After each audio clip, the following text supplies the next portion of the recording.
Des jets de projectiles, un terrain envahi, un entraîneur de Ligue 1 qu'on doit retenir, sinon il allait se battre. Le match Nice-Marseille d'hier soir a viré à la foire d'Empoigne.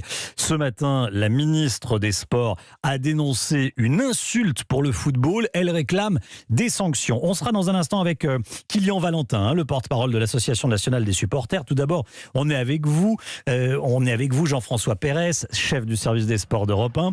Une enquête est ouverte, Jean-François, pour comprendre ce qui s'est passé. J'allais dire, en fait, qui a commencé, Oui, en fait, c'était une grenade dégoupillée ce match, parce qu'à chaque fois que les Marseillais arrivaient pour tirer un corner, par exemple, les projectiles pleuvaient. C'est arrivé 3-4 fois à Dimitri Payet, et puis à la 5e, il a pris une bouteille dans le bas du cou, près de la nuque. Il s'est effondré. Ensuite, il a voulu répliquer. Des joueurs marseillais sont arrivés pour le soutenir. Ils ont balancé à leur tour des projectiles dans la tribune niçoise concernée.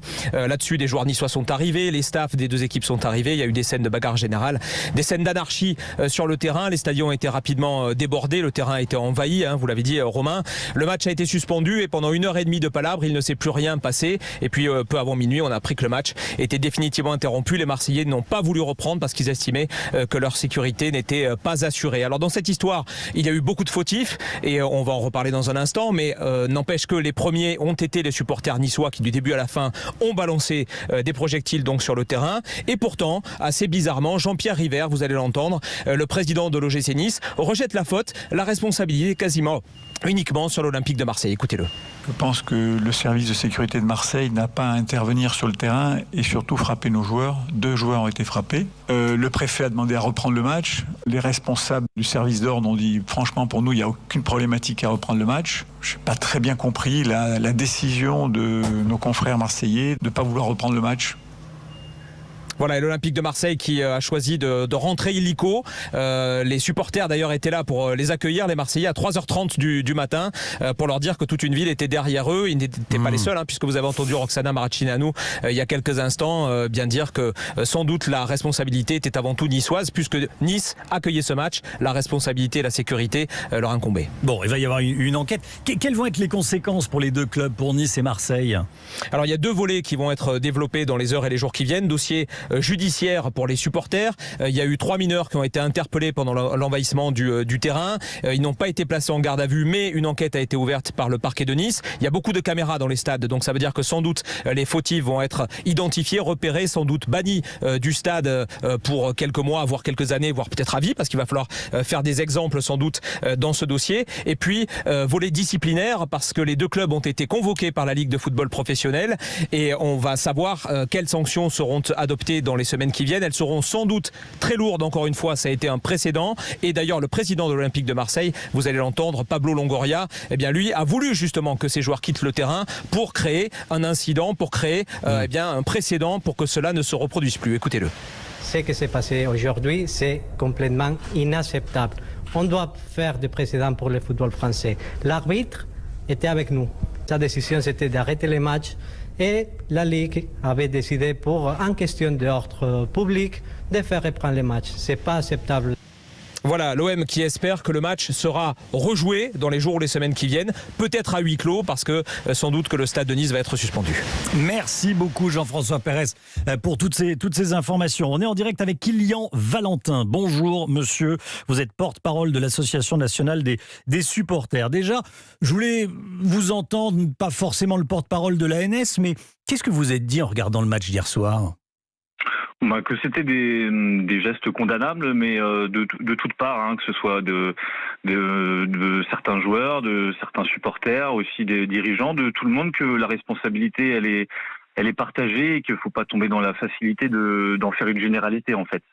C'est-à-dire que c'est pas forcément de la faute des Niçois, c'est ça ? La faute d'une personne en particulier. Comme vous l'avez dit, il y a des personnes qui ont été interpellées et depuis hier soir, on tombe dans des généralités, soit en disant que c'est l'ensemble du staff de Marseille ou l'ensemble du staff de Nice ou l'ensemble des supporters niçois, alors que c'est un peu plus complexe que ça ou au contraire beaucoup plus précis puisque ça concerne des personnes en particulier et que du coup, il ne faut pas tomber dans des condamnations générales. Pas de condamnation générale, en revanche des condamnations en particulier. Qu'est-ce que méritent les fauteurs de troubles une fois qu'on les aura retrouvés évidemment avec la vidéo et tout ça ?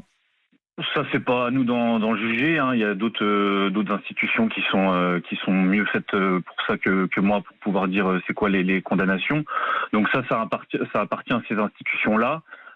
Nous, ce que je venais de vous dire, c'est que du coup, il y a des gestes qui sont condamnables et qu'après, ça appartient à la justice, du coup. Mais vous condamnez ce qui s'est passé hier soir. Je vous trouve un petit peu, pas léger, mais j'ai l'impression que vous êtes gêné. Ah non, du tout. Non, comme je le dis et je le répète, il y a tous les gestes qui se sont passés hier sont condamnables. Je dis juste que voilà, comme on a beaucoup pu l'entendre hier, il y a des généralités qui ont été faites et dans ces gestes condamnables là, c'est pas des généralités, c'est des individualités qu'il faut sanctionner. D'accord. La ministre des Sports dit qu'il y a les sanctions, les interdictions de stade. Elle est prête à rouvrir ce dossier s'il le faut. Votre commentaire ? Si en effet, quand il y a un geste condamnable par rapport à ce qui vient de se passer, il y a des sanctions qui existent en effet, des interdictions de stade, d'autres sanctions aussi, et comme je disais, voilà, ça ce sera la justice qui en décidera, mais en effet, à partir du moment où il y a un geste condamnable, il y a une sanction qui arrive derrière. Il y a une sanction qui arrive derrière. La sécurité était défaillante hier soir à Nice, à l'Alliance Riviera. Ce qui a manqué, ce qui nous paraît important de souligner, c'est que au niveau de Nice, les référents supporters, en tout cas il y a une absence de référents supporters, qui aurait pu permettre à la première annonce du speaker de désamorcer, c'est-à-dire quand le speaker fait l'annonce d'arrêter de le lancer de bouteille, le référent supporter aurait pu permettre à un moment donné un dialogue directement avec la tribune ou avec des responsables pour pouvoir éviter que ça se reproduise. Là, il n'y en avait pas hier et en fait le dialogue s'est créé une fois que du coup il y a eu la bagarre générale qui s'est produite. Ça aurait pu être désamorcé auparavant. C'est peut-être là que le bas blesse. C'est peut-être là que le bas blesse. Merci beaucoup Kylian Valentin. Merci d'avoir témoigné dans Europe Midi sur Europe 1. Merci beaucoup. Très bonne journée à vous.